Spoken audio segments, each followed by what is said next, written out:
Hey, everybody. Welcome back to an episode of Critical Perspectives. I'm Fiorella Isabel with Vanessa Beely, my co host. And we have, of course, entered this war phase that I think Vanessa and I were expecting. And I think a lot of you probably were unfortunately expecting the United States and Israel unleashed the epic fury war on Iran.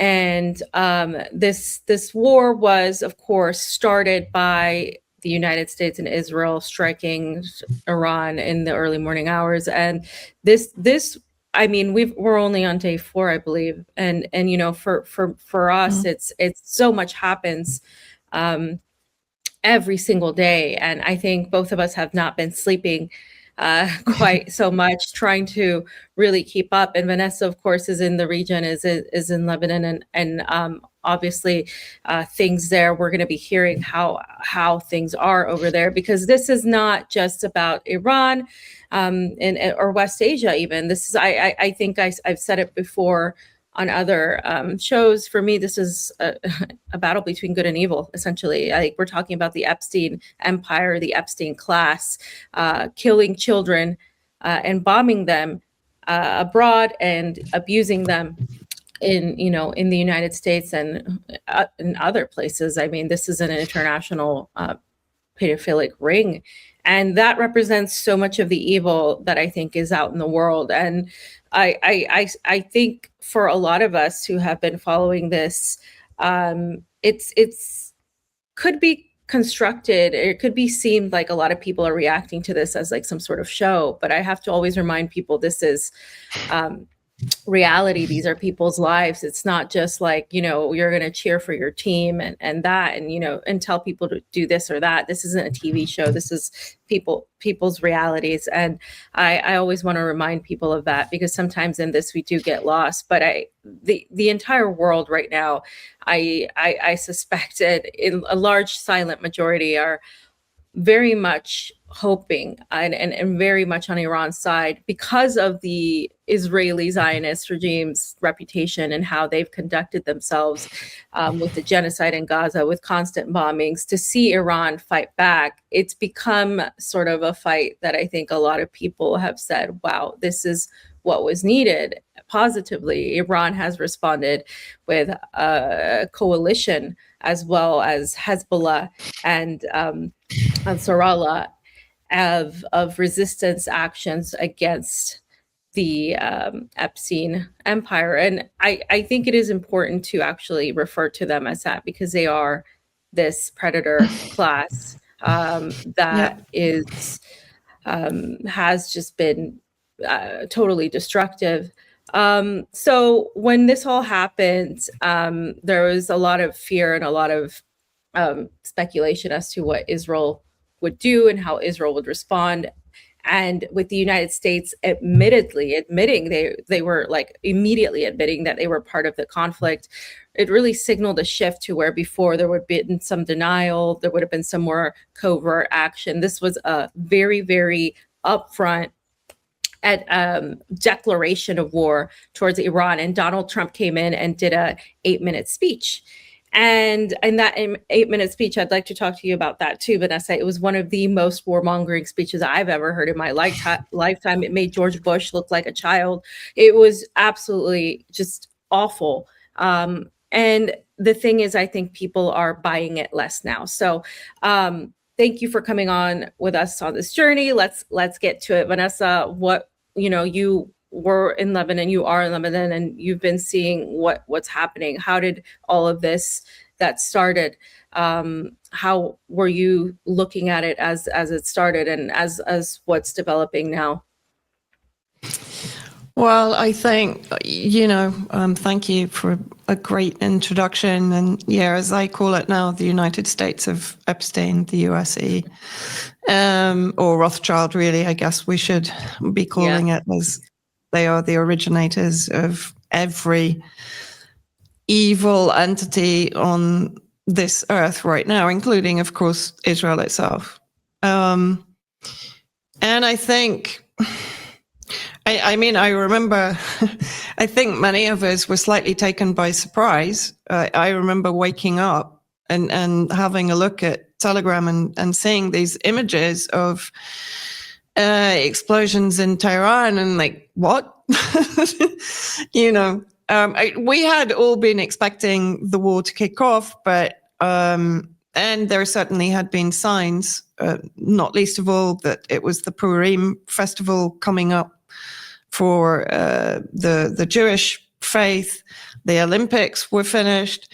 And from our perspective in this region, we know that Israel is never going to launch a major aggression during bad weather. And we'd had very bad weather here in the region for the 4 days leading up to the Saturday. And the Saturday was basically the first day of kind of sunshine, dry, very clear weather. So to a degree, that might sound ridiculous, but in Syria, we could always predict when, particularly during the winter, when Israeli attacks were going to happen. And they would never happen during storms or during wet weather or during poor visibility. So it was kind of inevitable that it was incoming. At the same time, I think for most of us just waking up and then suddenly the message machine started and people were contacting each other.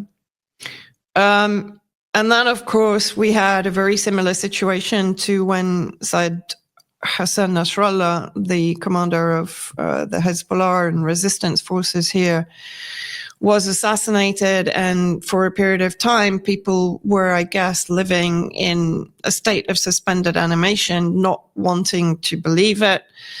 When obviously the area where he was known to be was bombed during the first wave of attacks, really, by the US and Israel.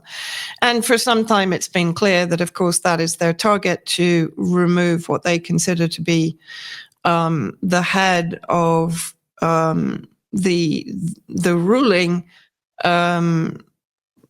party, whatever you want to call it, and the head of the Islamic Revolution in Iran.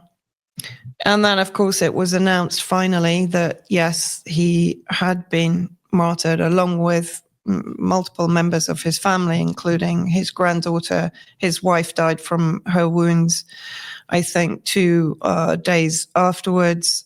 His daughter, his son-in-law, and other commanders senior commanders within the IRGC. So very familiar pattern. But of course, then even prior to the announcement of his martyrdom, we'd seen Iran retaliate to an extent that I think exceeded most people's expectations, including the US and Israel, to be honest.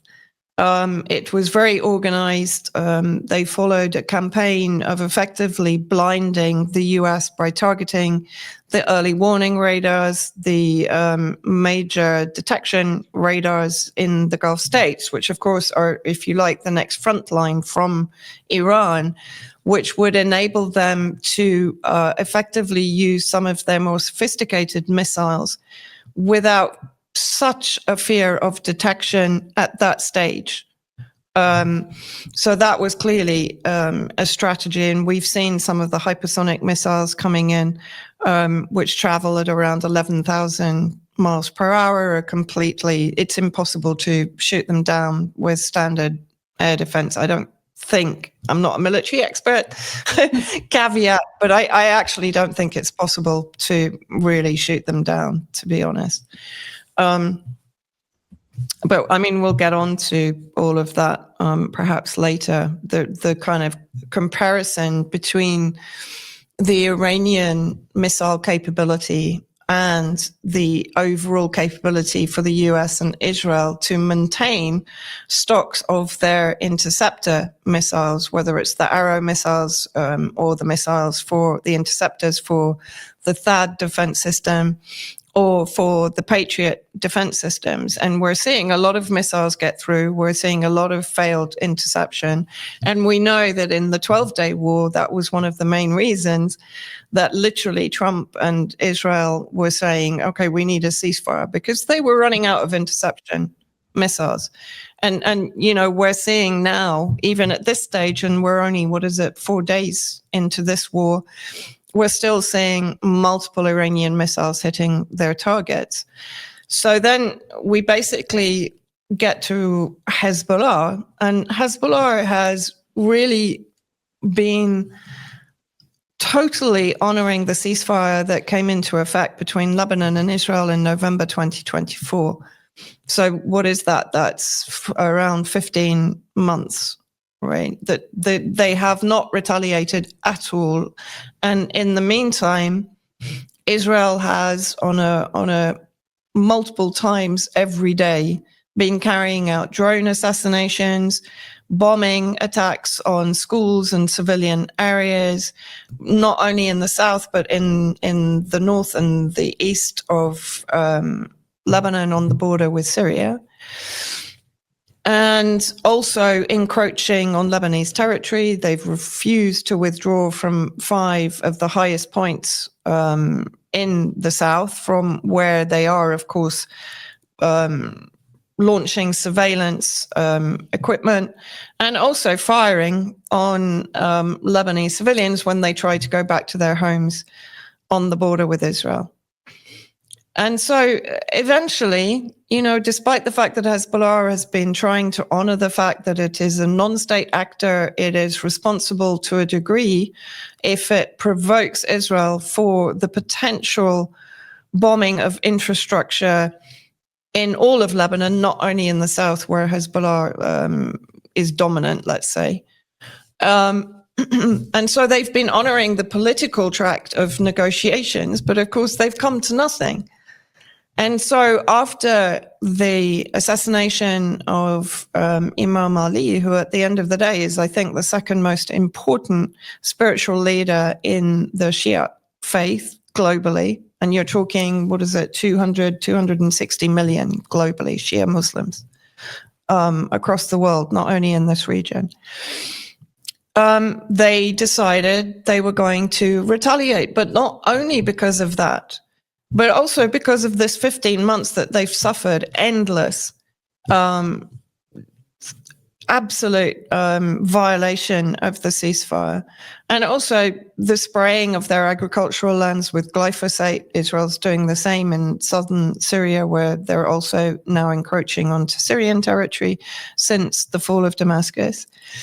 And so Hezbollah launched a salvo of missiles, all of which, by the way, evaded the interceptors also in Israel at various surveillance points in the north of the occupied territories, basically, so on the southern border with Lebanon. And they've been continuing to do that. Today, they shot down a Zionist drone flying over southern Lebanon.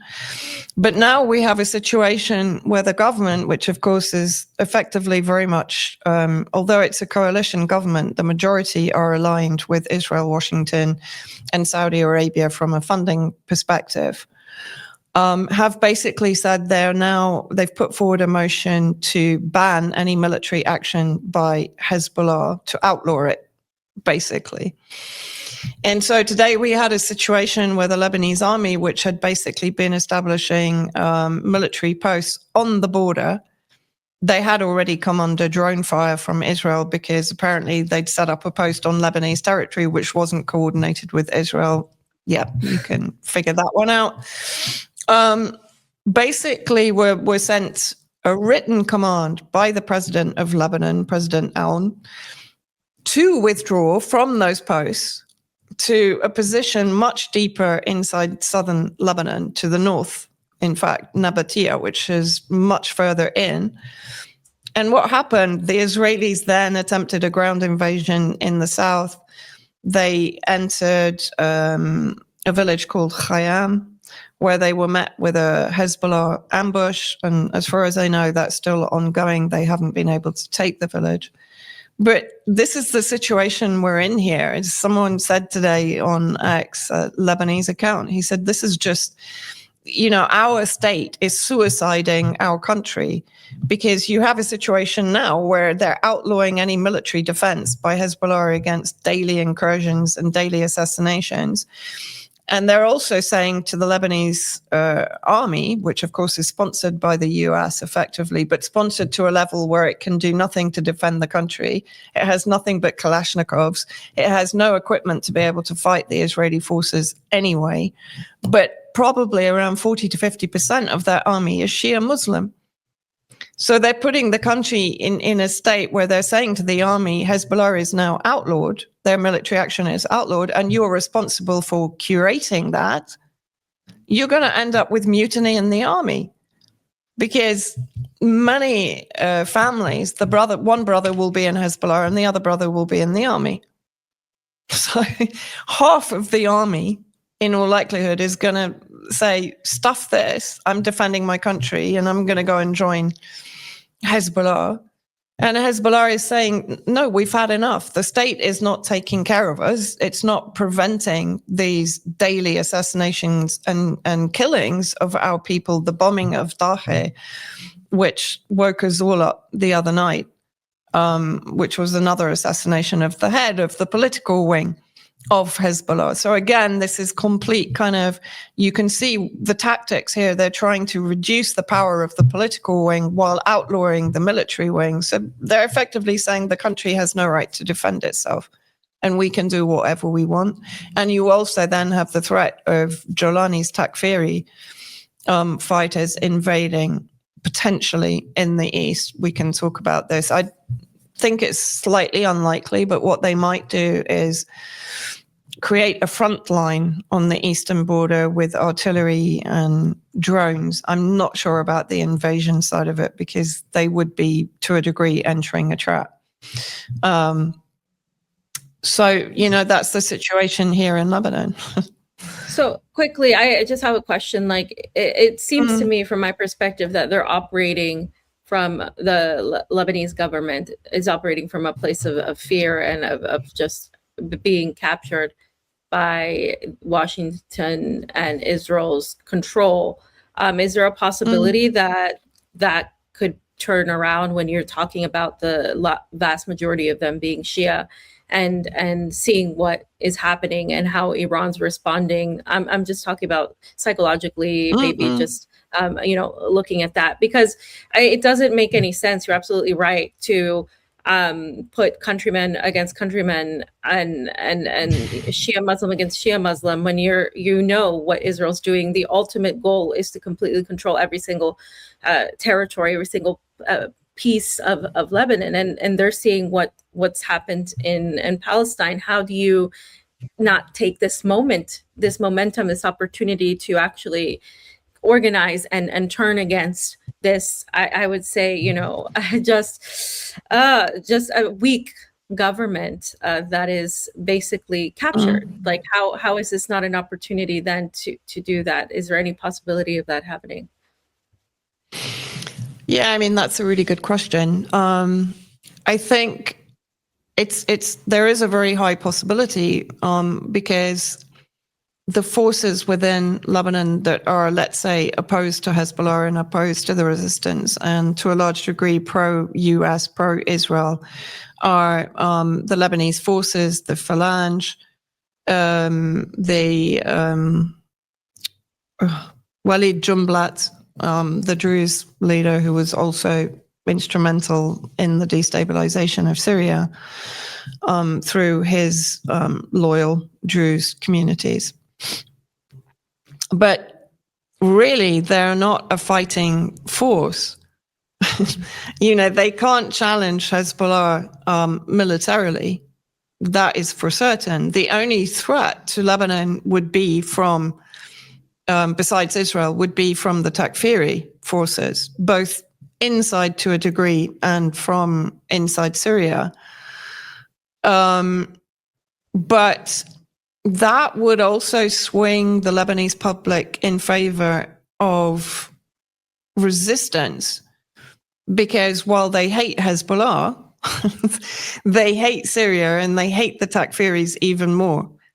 And every household in Lebanon pretty much has a gun. This isn't like Syria where they're dependent on the army to save them, basically. Syria was a state. Lebanon struggles to be described as a state. And so therefore a Takfiri invasion would actually more likely unite people behind Hezbollah and the army, right? So for me, it's kind of more of a lose situation for the government right now. You're absolutely right. But I think such pressure, maybe from the Epstein perspective, I have no idea. I haven't seen their names called up. But from whatever perspective, yes, they're being effectively pressured.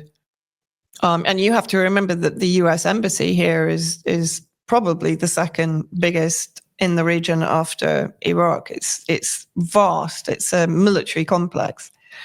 Although many of the soldiers were actually seen, I think they were departing recently once the conflict began with Iran. And there's a lot of chatter on social media about targeting the US embassy in Lebanon. So, yeah, I mean, I think you're right. It's very chaotic as a situation, but I don't really see how the government is going to achieve what it wants to achieve on behalf of Israel and the US. I really don't. But what it will do is create a temporary kind of confusion and chaos, which, of course, Israel is going to exploit to the full. And it's also, I do want to say, I mean, Israel has threatened to target, I think it was, they listed 1,200 structures, including the airport, if Hezbollah were to respond in any way during the war against Iran. And of course, Hezbollah has responded. It's eerily quiet here. It's eerily calm. We're all feeling it.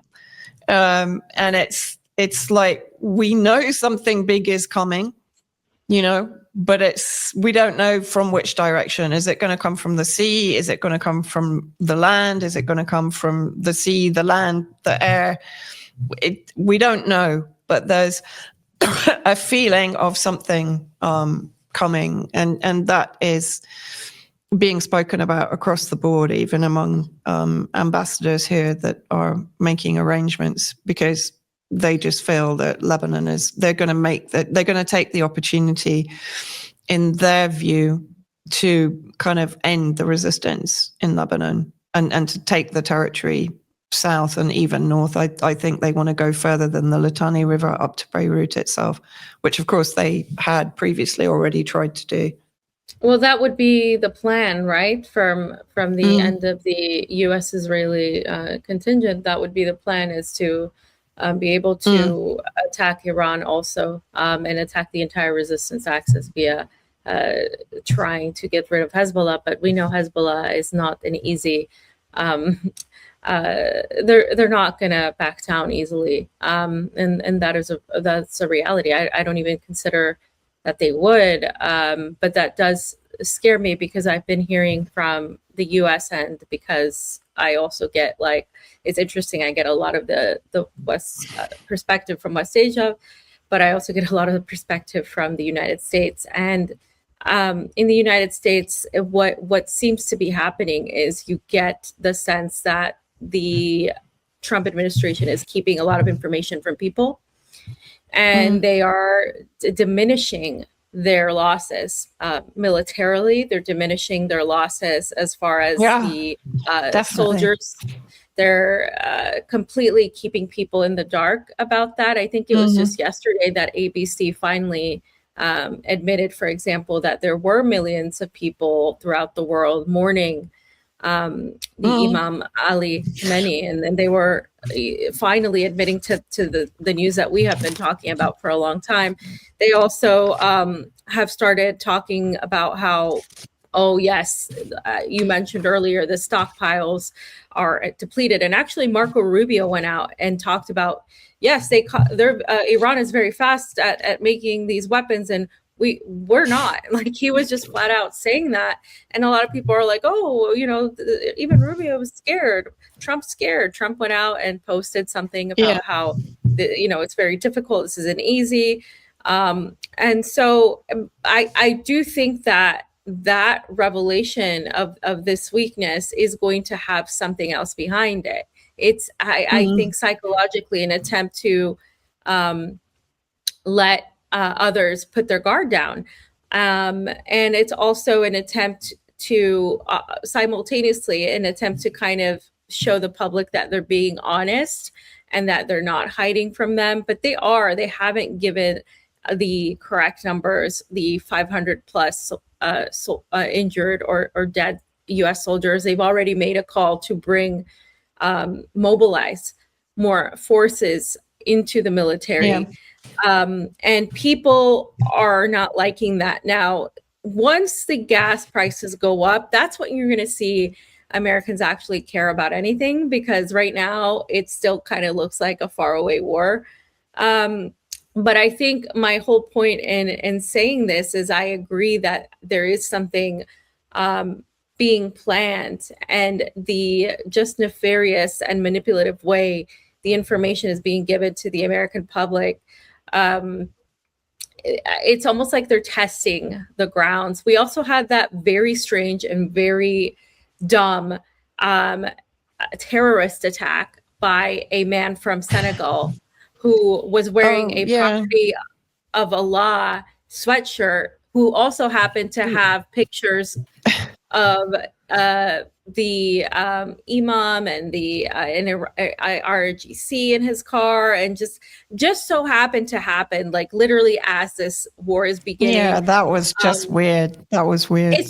It's weird because it's like, who's gonna buy this? One, nobody's buying it. Everybody's mocking it. But this guy, and nobody would wear a t-shirt like that. No one Muslim that I know is gonna put. You don't need to like brand yourself as like, it's a very American thing to do. Like Americans always brand themselves, you know what I mean? Like from the United States, like they always wear like some sort of like brand, like it's not like it's not anything that anybody else does. Yeah, I mean, even using the name of Allah like that would be considered an insult by them, unless they're Wahhabi or Takfiri Americans, in which case possibly. I mean, that's what, because I saw the photo, I didn't really pay much attention. But friends here were laughing. They said, no, this guy is ISIS. He's got nothing to do, if he is even Muslim, because as I said, no Muslim here would wear something like that anyway.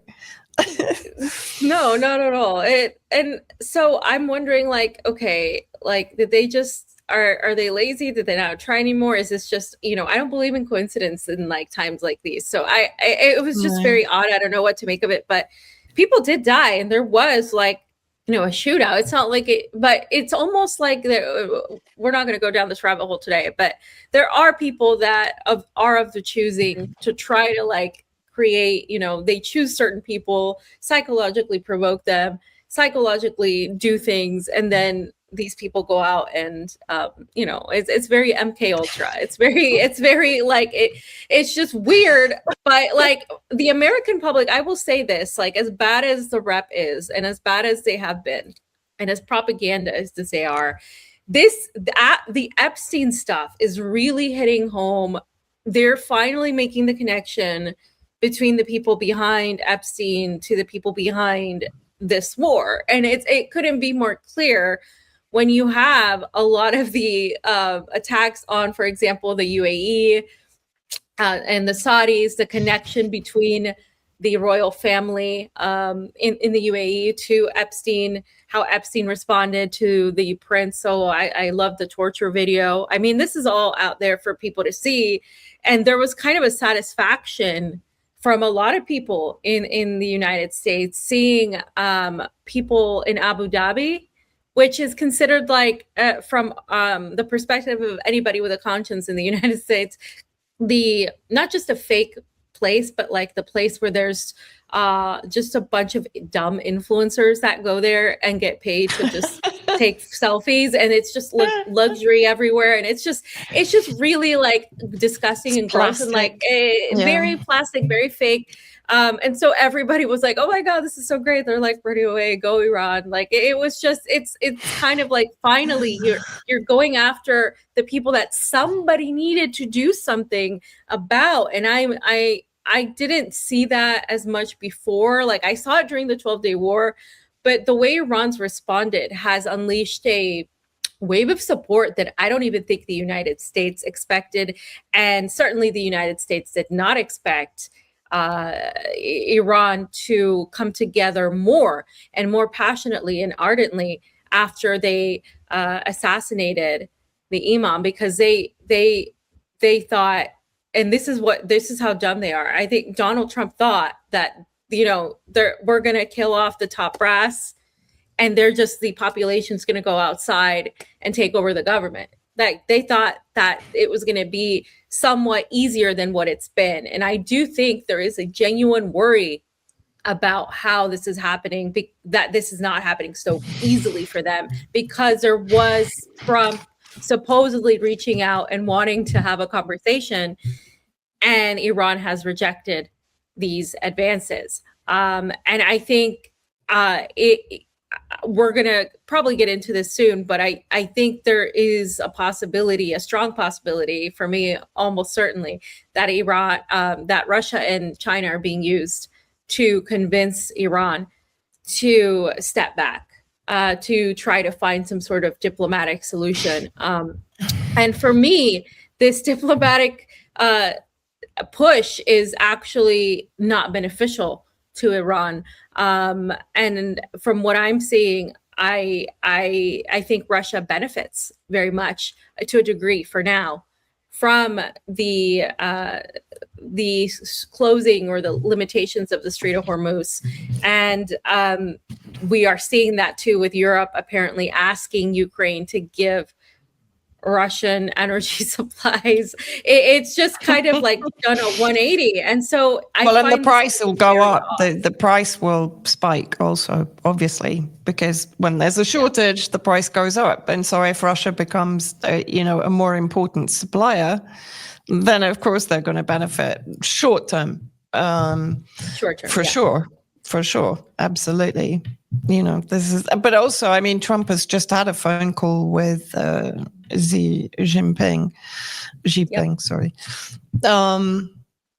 And yeah, I think you're absolutely right. They're going to try and play every single card, whether it's, we'll back off on Taiwan if you can put pressure on Iran about X, Y, Z. If, Russia, we know, is already falling or appearing to fall into the kind of negotiation trap over Ukraine, thinking that Trump and his administration are negotiating in good faith. And at the same time, of course, Russia is, as we've discussed before, very linked to Israel ideologically, and throughout history it has been.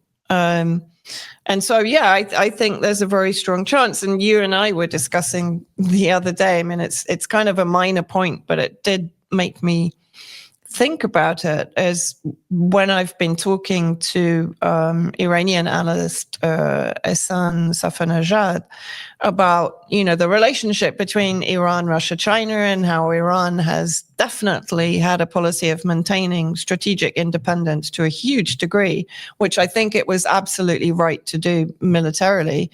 And while people are, you and I have been sort of getting really fed up with this, how people on social media in particular are running PR really for Russia and China. And one would almost be forgiven for thinking that it's Russia and China fighting this war rather than Iran that is not only fighting the war, but is also sacrificing. Yeah. I think it's up to, 800 lives right now. And we're not talking only military lives, 165 young girl students in a school, the Minab school, and the hospitals, the Gandhi hospital in Tehran that was bombed, and again, children and civilians were murdered. And we know, we know that the US and Israel have no qualms about bombing civilian areas. In fact, it's a target bank for them, because for them, that's what's going to put pressure on the government to step down and for there to be potential for regime change. And in Palestine, West Bank and Gaza, it's a genocide of children. They don't want the next generation. Well, if they're not raping them through the Epstein connections, they're killing them, right? So this is a culling of children globally, particularly in countries that are opposed to them. It's appalling. Yeah. Whereas the Iranian targets have all been military. When they have targeted US military or CIA operatives or Mossad operatives that left the American bases and went into hotels, they're targeted. I haven't heard of any civilians being killed in those strikes, right? And so this is the difference. It's the complete difference in the warfare. Iran's warfare is ethical and moral. It is. And, you know, people might kind of spit their coffee out at that point, but it is. Because none of the resistance axis groups target children. They don't target civilians. They target military. In Iraq, the Iraqi resistance has been targeting only and destroying American bases. It doesn't target civilians, ever, right? So, I mean, this is, you know, this for me is a really important point to make, and it's one that is often overlooked. Also, the point that the Iranian government, throughout all of this, will try to take care of its population, providing free food, providing free transport, providing help. You see Iranian civilians trying to dig Iranian civilians out of the rubble of the buildings. Right. And this is never talked about. This is never, ever. And this is the difference between the United States of Epstein and that entire alliance fighting against a country which has a moral and a humanitarian code. Yeah. Well, it's impossible, I think, for Iran or any of the resistance axis to act like the US and Israel. And I think a lot of people are almost angry at them, because a lot of people are like, wait a minute, you should just do it this once. Like, just, North Korea could give you a nuke and you can just, get rid of Israel that quickly. And, and I think a lot of people would be on board. And I've seen this posed, I forget who it was that answered. It was a representative, I think, in Iran, but I don't remember who, that says we will not do that. We will not target civilians. This is outside of our moral code. They're not going to do it, guys. They will not do it. And a lot of people said, but the United States and Israel will. They have already. So they know that you're not willing to go that far. So they know that, they almost see it as a weakness. And while that's true, it's like, well, you're not going to ask people to go kill, children and civilians and all of that. As awful as the settlers are, and they are awful overall as a population in Israel. If anybody's ever been to Israel, you know what they think of Muslim people. You know how they feel about not just them, but literally anybody that's not them. Exactly. And so it's just you almost are asking yourself the philosophical question, like, is that perceived as understanding like they're never going to go as far? And that's what I have this fear of, knowing who has dropped the nukes before, knowing who has them and who is willing to use them, and who is willing to kill innocents for the objective, who does the justification of the ends do justify the means, and like that sort of thing. Well, and also you have the Samson option from Israel, which, if Israel's under an existential threat, which it clearly is, then it reserves the right to use them. But this is also where I let me make one thing clear. No one is expecting Russia and China to step in militarily on behalf of Iran, right? And that's a kind of misinterpretation of often what we're saying and what many other people are saying from a kind of social media and analysis perspective. But let's say Israel uses, and they're not going to use one nuclear weapon. I was watching, what was his name? Stephen Starr on Neutrality Studies today, which was really interesting. He's a nuclear weapons expert. And he was saying, look, if Israel's going to use nuclear weapons against Iran, they're not going to use one, because look at the size of Iran and the missile cities, which are not only storage of the missiles that they have, which many people are saying are as up to the point of being between 6,000 to 10,000 missiles that they have in storage. But even alongside those that are in storage, they have a continuous production cycle, which is not like the US, because the US, I think he said, in 2 days it's used 1,200 to 1,800 interceptor missiles, but they're only producing 400 THAAD missiles and 750 Patriot system missiles per year.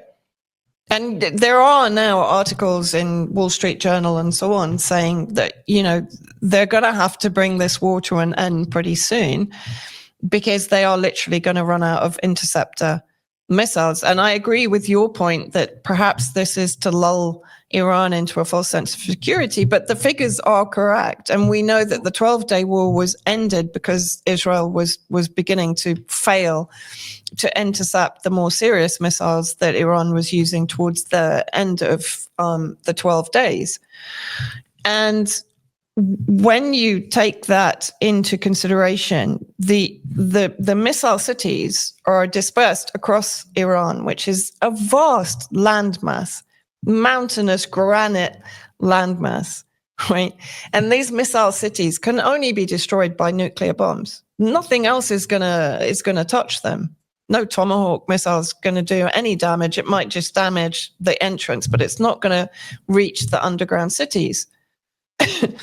And so what he was saying is they're going to have to use multiple nuclear weapons to destroy every single missile city in Iran. Now, what effect is that going to have? Obviously, not only on the region, but also on China and Russia.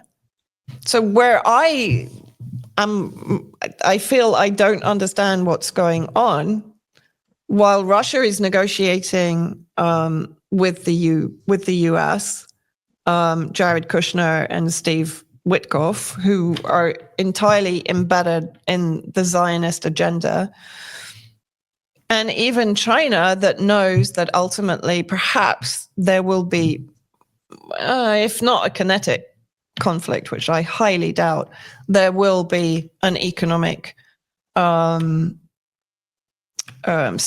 between the two countries. We've talked about the fact that there is potential for Russia to be squeezed between China and America eventually. But a nuclearized Iran is going to surely impact on both Russia and China. For Russia, it's going to be on their borders, literally. Well, the borders of the South Caucasus, but I mean, that's not a very big stretch into Russian territory in the south. There's going to be a massive exodus from Iran.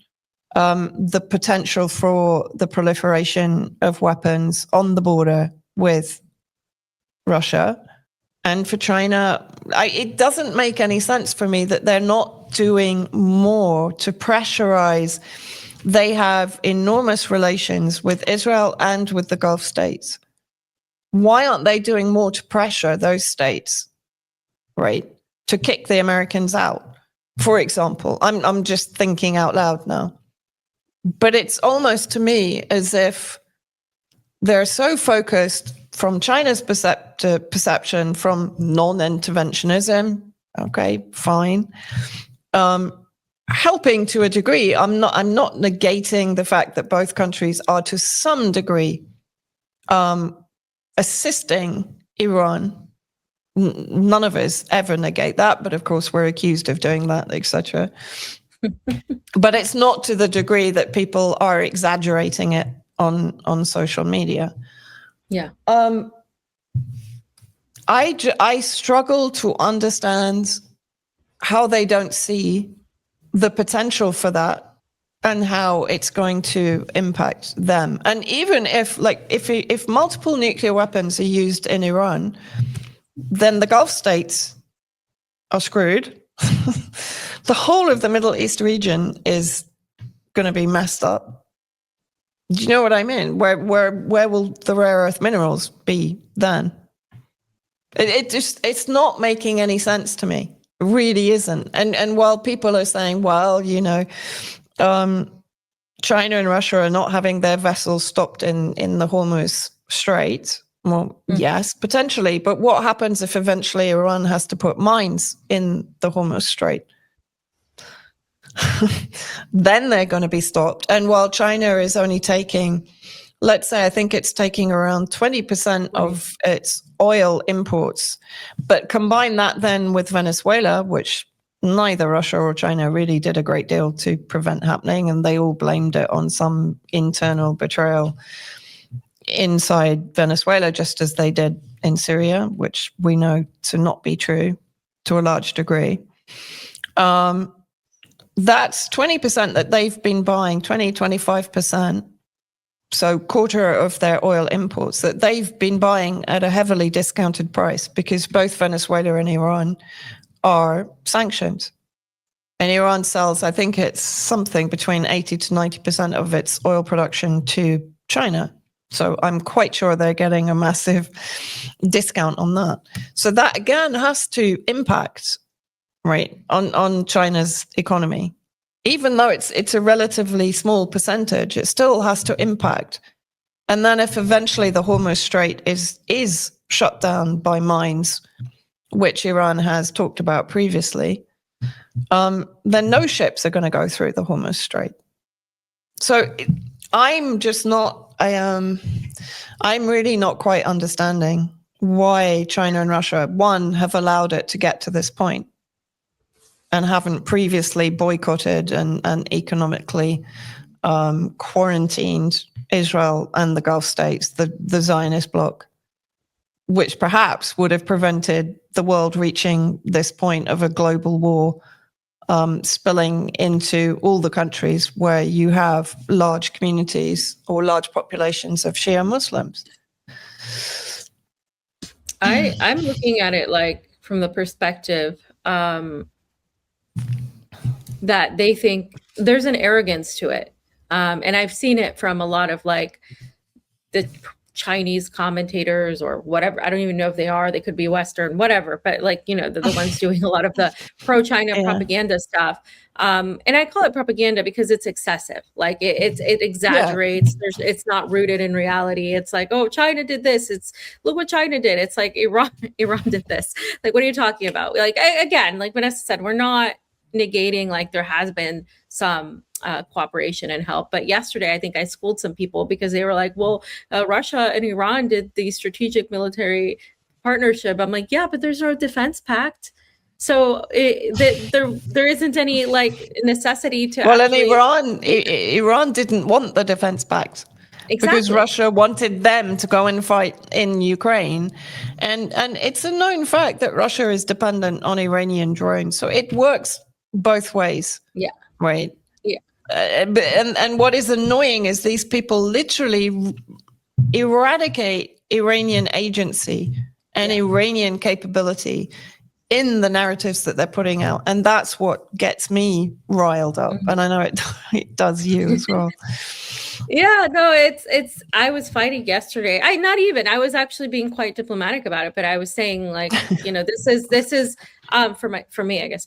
This is like what we're trying to say is that it comes off as just very supremacist, very orientalist, just very just arrogantly diminishing the role that Iran's playing, the lives that are being lost, the fight that they have, because this is an ideological fight for Iran. This is like what people don't understand. What we're saying is China and Russia do not behave this way. They are not going to, martyr their people for the ideology that of a leader, for the belief in a moral system, for the belief in a religious aspect of things. They're not looking at it that way, but the resistance does and is.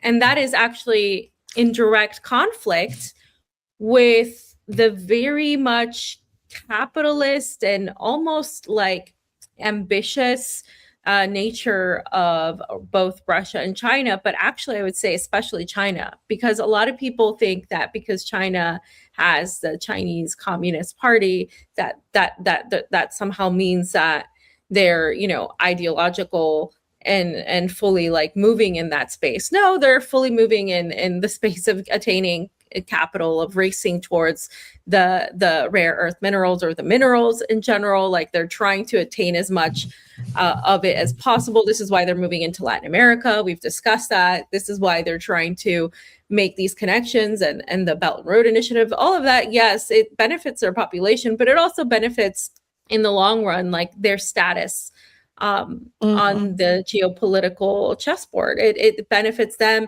They've elevated themselves to this level. And even the AI stuff, where I'm seeing a lot of people condemn it from the United States, China and Russia are actually, especially China again, are going full throttle on that. And it's being number hailed 2 like, in the world now. Yeah. But it's being they're like snapping. hailed. Yes, exactly. They're snapping at the US heels, in competition. Yeah. Yeah. And I think they will surpass. No, I think they will surpass them, actually. I think they are very much like advancing in that way. And Russia looks at that and they're like, hey, we want to be on top of that too. So they're doing that same thing, the digitalization of a lot of things, the paying with QR codes, the selfie things, all the things that the US and US vassal states do, like Peru, for example. Everything is like they do your fingerprints, they do your face, like it's all like everywhere. They're all doing it. Okay. Like, but the thing is, people somehow give Russia and China a pass because they assume that they are the good guys. And in this very simplistic way, that the technology and the AI and all that it's going to be okay because they're fighting hegemony. And I'm just not seeing that fighting of hegemony. What I am seeing is an attempt to amass their own their own capital, take care of their own interests, which is fine. But then you can't simultaneously say that they're coming to the rescue of Iran and Iran is doing great because of them, and then say, well, if Iran loses and it's Iran's fault. Like, it doesn't make that analysis in and of itself is an analysis. It's just like weird cheerleading, or people who are like paid. I don't know what it is, but it's been very detrimental, and it's gone along with the AI slop, the fake videos, the fake news, all of that. I've spent the last few days just like saying, this isn't true. They'll say like, oh, Putin said he's ready to fight America and is ready to go to war. It's like, Putin never said that. What are you talking about? Like, this just makes our job so much harder, because they know people are actually invested in this idea that there's going to be this war between, Iran, China, and Russia taking on the United States and Israel. And if that were the case, guys, I would actually be on board with that, because I genuinely feel that in order to really eliminate the Epstein class, in order to really completely take them out, you are going to need a coalition of powerful countries that understand what's at stake here. I don't think Iran can do it on its own. Iran is doing what they can on their own, for their own region, for their own people, for their own purpose. But if in terms of, what that Epstein class, it represents the United States of Epstein, as Vanessa calls it, it's still there. It's not going to go away just even with this. Like, you still have that. There, I put, for example, NATO as a block. Nobody breaks that. Like, they all are in cohesion. They're all working together. They all protect each other very well. we can't say the same about Russia and China. We don't know where their loyalties are. And I actually venture to say their loyalties are where their economic interests are. And that's fine, but that's what it is. Whereas Iran and former Venezuela and Cuba, we have seen how Cuba has responded. Cuba, that's literally being suffocated by the United States. They're standing there and they're like, no, this is wrong. Like, this is, Iran has every right to defend itself. What Israel and the United States did, it breaks international law to bomb them during negotiations. I mean, this is an ideological stance. It doesn't help them. It's not pragmatic, but it is something that happens. And a lot of people confuse our criticism that China and Russia are given too much of credit for, like, Iran or for other countries that have been doing things on their own, to say that Iran needs them to save them. And that's not the case.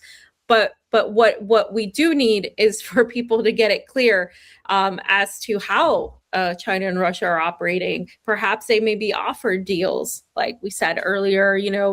There's still that. You still have Dmitriev going off, not saying a single word, for example, about what Israel and the United States did in Iran. He hasn't said anything. The only thing he's talked about is the oil.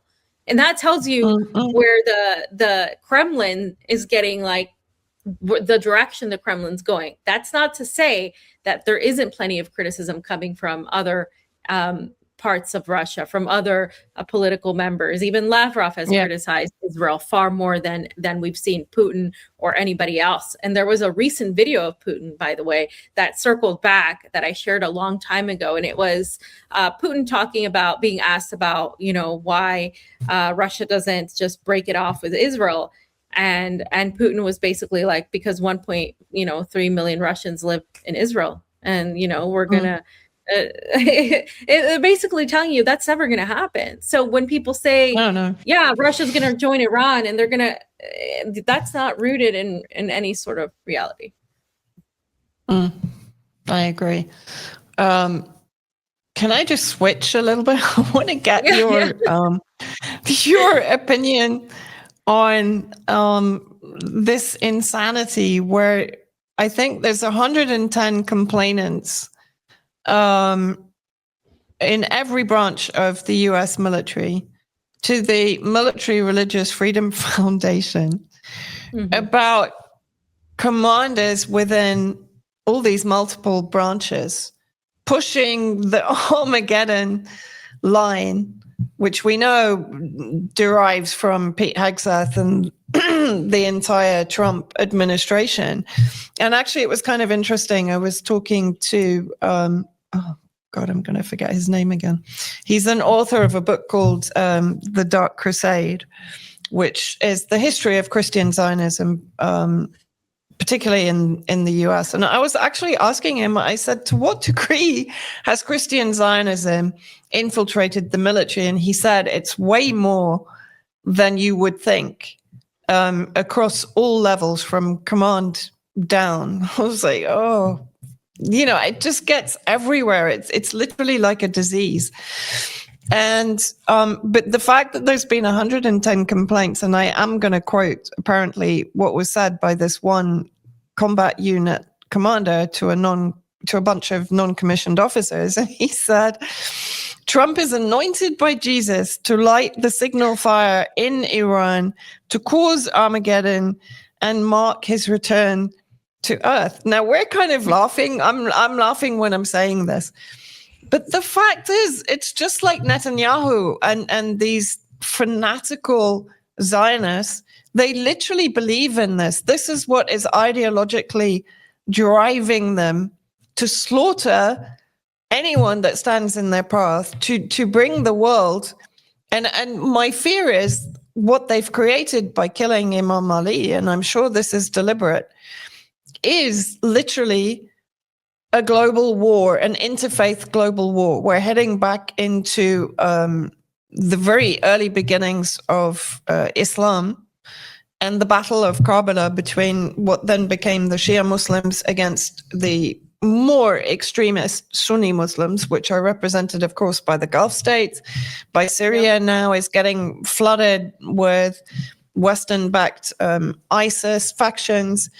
Jolani's forces themselves are all of this class that are completely opposed to Shia Muslim. They're slaughtering them in Syria and have been since Jolani came to power.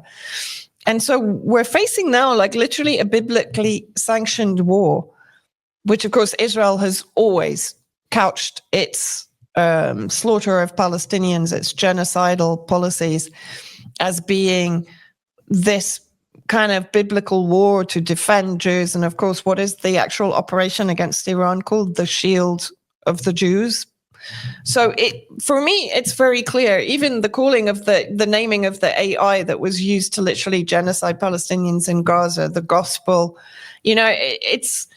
we're just heading into this insanity. And while we're it's difficult not to laugh at the idea that Trump has been anointed by Jesus, but at the same time, this is becoming a serious part of American foreign policy right now. And the fact that there are 110 complaints about this, saying like, we're not fighting a religious war to bring about Armageddon. Like, what the hell, Yeah. But I think Hegseth is leading this, basically. Well, Hegseth is a lunatic. And so here's the thing, like Trump is more likely to be like an anointed antichrist. You know who's the antichrist according to a lot of people? Like, because I come from a Catholic background, but I always say this, I left the Catholic Church at 10 years old. But the thing is, like, even people who are religious are looking at Jared Kushner, and they're saying they think he's the Antichrist because he looks like the one in the movies. He behaves that way, and then they're like, wait a minute, no, it could be Pete Hegseth. And the thing is, there are a lot of like Christians in the United States, but I don't think that is the overwhelming majority of them. Like, honestly, like I think it's actually less than people think in the population. However, the people in power, those are the ones that are the Christian Zionist radicals. The actual population is actually turning 1,000% against the Zionist thing. They're 1,000% turning against everything that represents, because they're like, wait a minute, this is a little bit much. Like, and I honestly talk to people who are not political. This is why I say this, and they're like, yeah, we don't really like, where this is going. And there's been this weird conversation going on, making a connection between AI and an AI demon coming around. And this is like the ridiculousness on the internet. Yes, I saw something about that. Yeah, you like, sent it to me, right? Yeah, I think so. Maybe they're trying. The conspiracy is that these evil, crazy Epstein, pedos are trying to create an AI demon that's going to basically take over. And we can laugh at it, but I do think that this transhumanist push, also rooted in this Christian Zionism and this whole weird shit, the Epstein class does represent all of that. So like I do think there's some truth to that, and how they're so very much quickly trying to eliminate people who they look on as being disposable, like the coming of the AI class, like the AI robots and all of that taking over. Basically, they've been firing a lot of people. These mass companies have been firing a lot of people, not just Amazon, but beyond Amazon. They're really reducing their human employees, and they're replacing them with AI. Simultaneously, we're seeing this happen in the world in terms of this, very merger of Christian Zionism, and some of the rhetoric from some of the people like Kirill Dmitriev and others actually backs that kind of rhetoric. Like, we have that connection. We're a Christian nation, and we're going to get rid of all these terrorists that are coming into Europe. We don't want the same types of immigrants. See, what's that guy in Australia? That's just very vile. Tommy something. Is he in Australia or the UK? No, UK. Tommy Robinson. UK. That one. Yeah, Tommy Robinson. So they sorry for confusing the UK with Australia. But they have that weird connection. Like it's odd, and I do think there's a push where I see this coming from a lot of like MAGA people. They are less anti-Russian for that reason, because they look at that for that Christian connection. Whereas, like, they're like, oh, Russia is defending itself, it's trying to defend its people. But when it comes to, say, Iran, or when it comes to somebody south of the equator, they don't have that. And we're talking about the majority of Latin America being Catholic or Christian. Like most of Latin America is, but so that doesn't apply there. Why? Because there's also this ethno supremacist aspect put into that.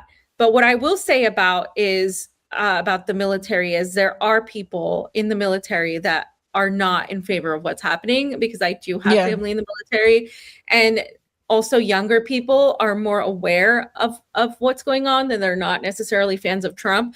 Unfortunately, they get lulled and called into it by necessity.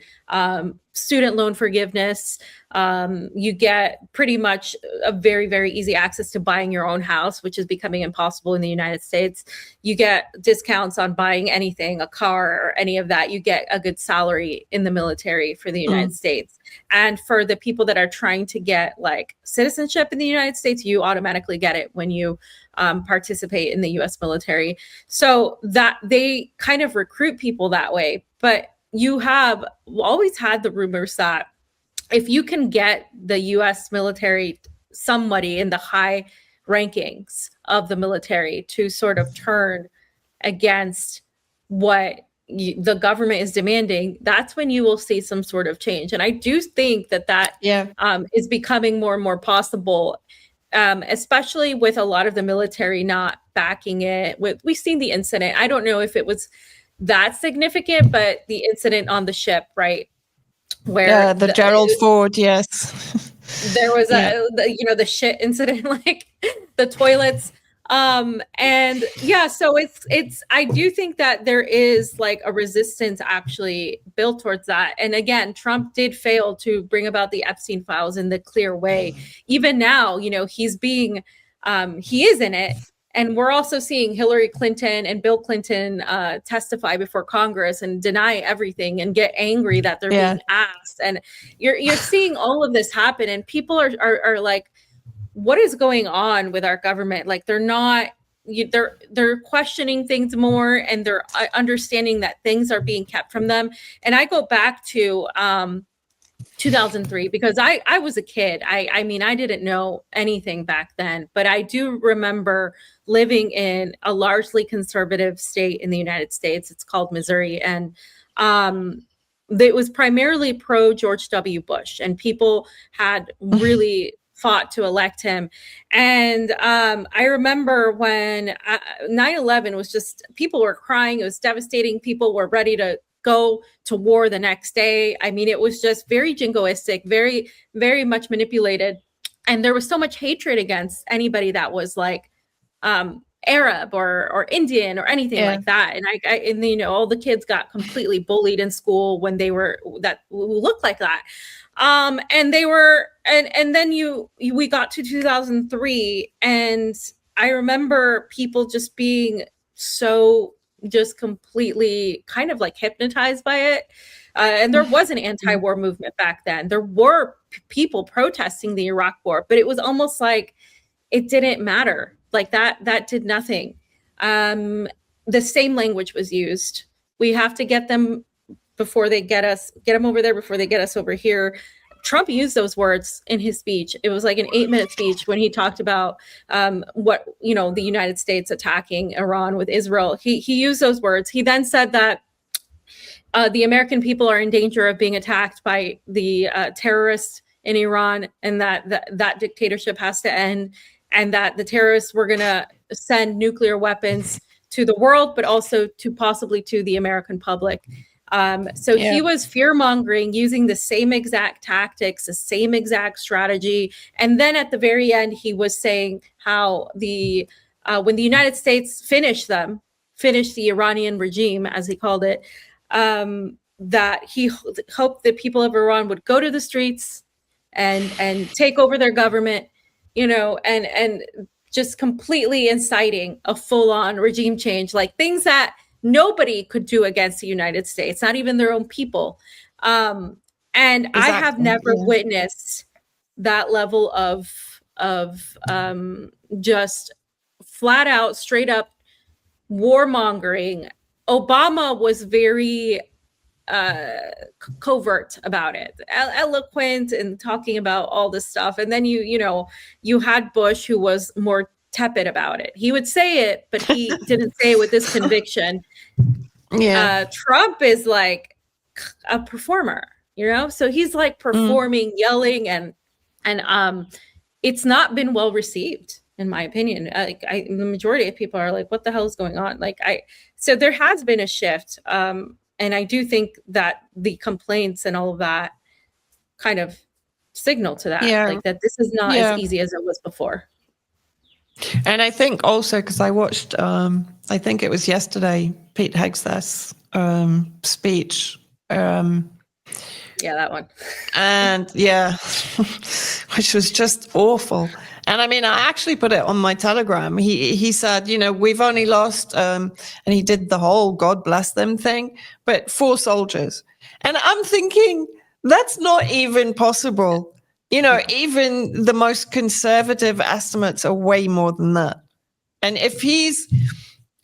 because I know from being in Syria, and I know that, God bless them, the Syrian government and the media, when, for example, Israel hit one of the air defense bases, there were always more soldiers killed than they would actually admit.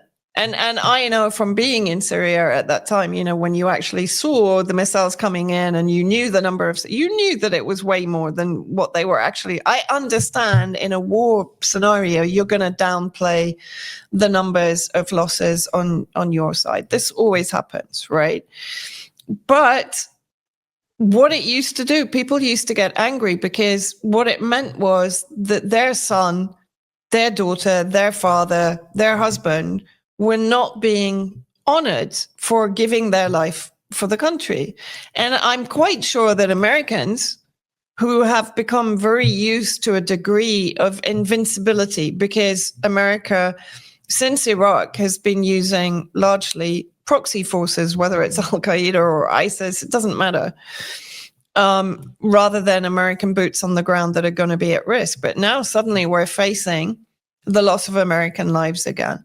And if Hegseth is going to start downplaying it to a huge degree in the first 4 days of the conflict, how is that going to instill confidence both in the military itself and in the relatives of those soldiers and the entire kind of military families, communities?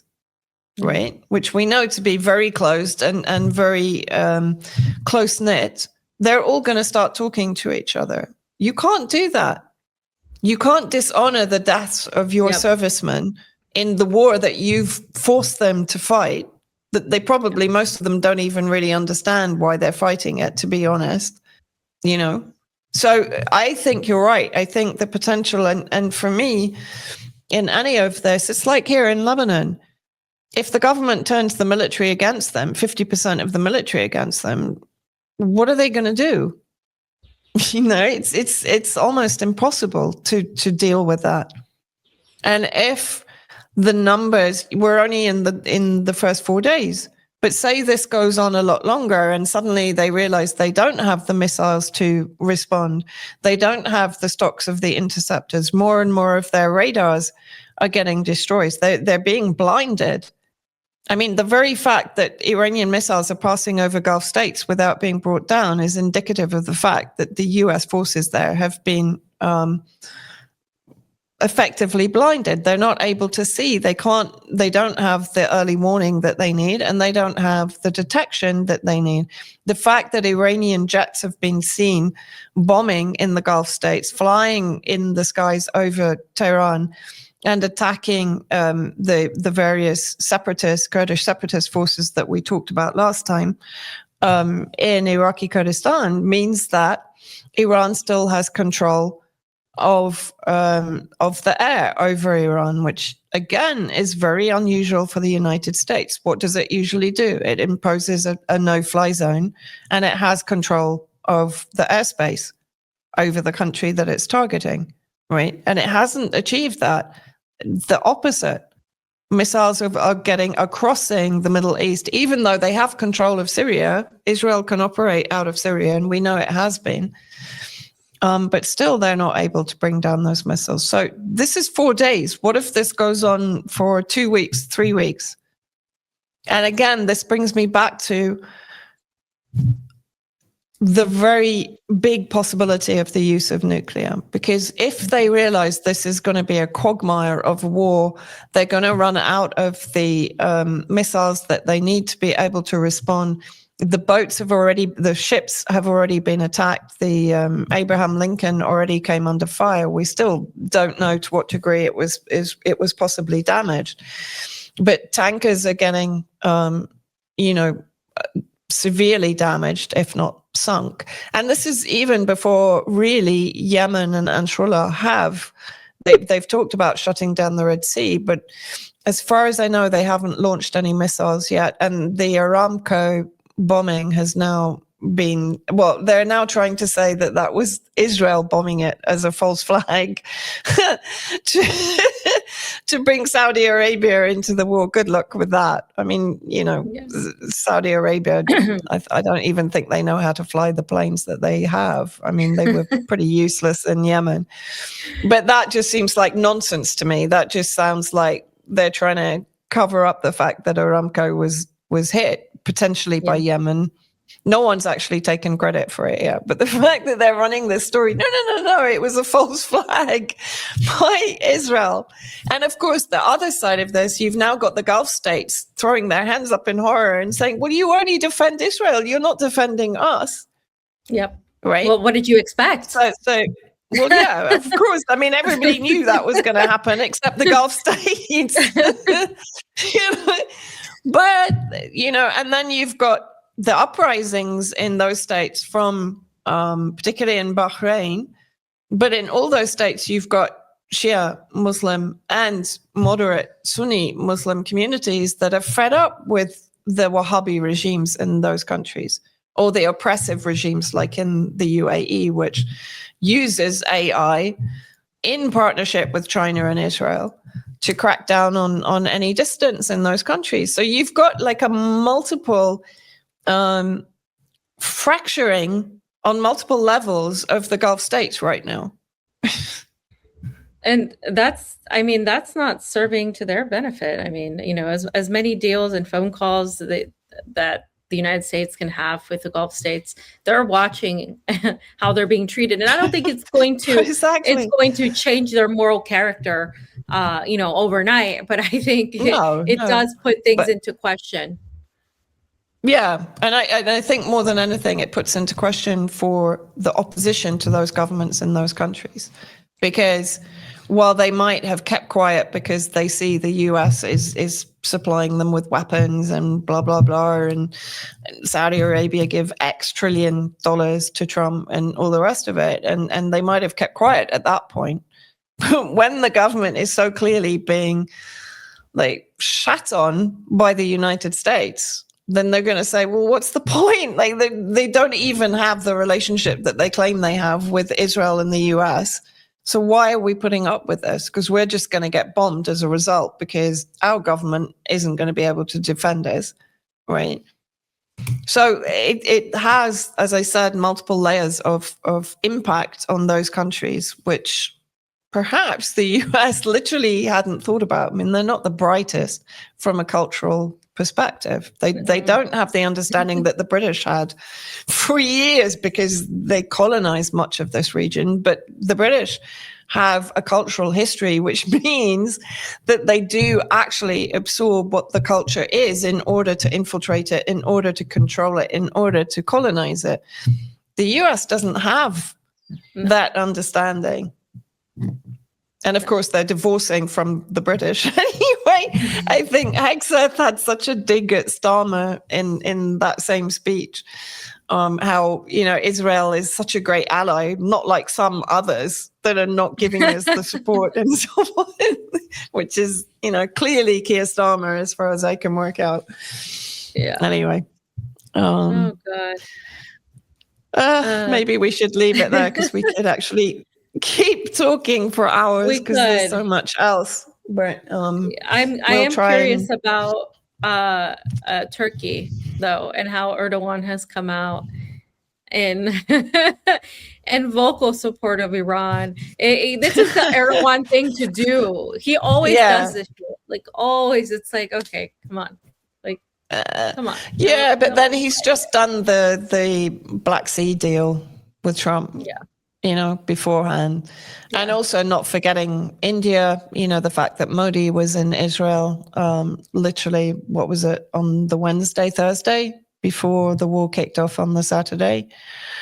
So it's very clear when Netanyahu talked about the hexagon, and he included India and in that, the hexagon alliance around Iran. My fear to a large degree is Pakistan because, since they deposed Imran Khan, the US has been getting a foothold back in Pakistan with Saudi Arabia, and there is a huge Wahhabi population there. All the countries on the border with Iran are a threat, to be honest, right now, as far as I'm concerned, if the US and Israel can maneuver it to that extent. And India isn't that far away also. It's incredibly complex, but it's obvious what they're trying to do. And that is why, in my opinion, Trump went to Erdogan like a few days before the war kicked off and said, let's do a deal on the Black Sea. You reduce restrictions on the Bosphorus Straits, and we can kind of eliminate Russia as the dominant force there, and then we can supply energy through Ukraine and through the Bosphorus Strait into Turkey, and then you have control of it going into Europe. So it was very obvious to me what was going on prior to this war, which was effectively to incentivize countries to either not do anything.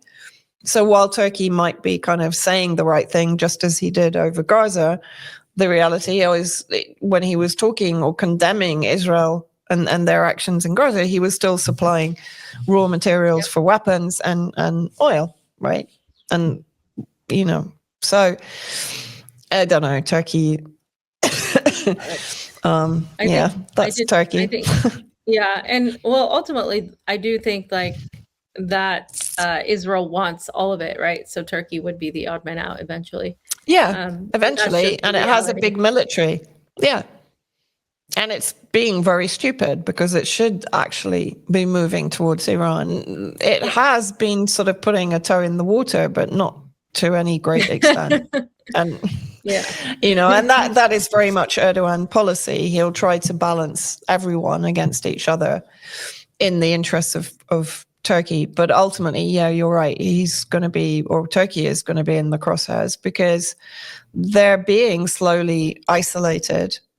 And eventually they're going to be a threat to Israel, particularly if Israel expands further into Syria, Iraq, and so on. Then Turkey will be a threat because it will have a huge military capability on the border with the new Greater Israel if that plan is achieved.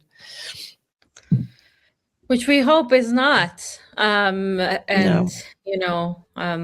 Based on everything we're seeing, it's hard to say. I mean, again, Iran is sacrificing their own blood, their own people to do this, and I think people should not diminish that in any way and or talk about it in a way that's just offhand. It's not a TV show, and what happens every day, the destruction that we're seeing everywhere in the region is hard to watch again. But I think people in the countries that like the United States, I think there needs to be more of a push against what is happening. And instead of just, online, people need to organize. And there have been some, but, it's quite minimal. And yeah, we didn't get to talk about the Iranian diaspora, but everybody knows that those are just descendants of the Shah. So it's like the well, Cuban, and also, like the Cuban yeah. gusanos. Well, Same and it's thing. like all of these diaspora communities, it was like in Syria, I find them utterly disgusting because what are they doing? They're calling for their own people to be slaughtered. They're calling for their own people to be bombed and sanctioned and starved and blockaded. Just as happened in Yemen, just as happened in Syria. And I find them actually worse than the US and Israel, which is perfectly open about its intentions. But these are supposed Iranians that are effectively calling for the deaths of people they disagree with that are also Iranians. And I just find that, I find that so disgusting that they can do that. And while they're living in the safety of the West, no, they should have their passports rescinded. Sorry. That's just how I feel about that. They absolutely should. Well, guys, that's it for today's episode. Thanks for coming on this journey with us. There's a lot going on. This is actually this is the closest time that we've had since we've done an episode. So I'm glad for that because so much has happened. Yeah, just Vanessa, please stay safe, and everybody also just stay safe, and keep thinking through all of the craziness in this world and trying to keep your head pretty leveled because there's a lot of just instability. So know that you're not alone during this period of instability and darkness, and there's always something to look forward to. So thanks for watching. We'll see you next time. Bye. Take care. Bye.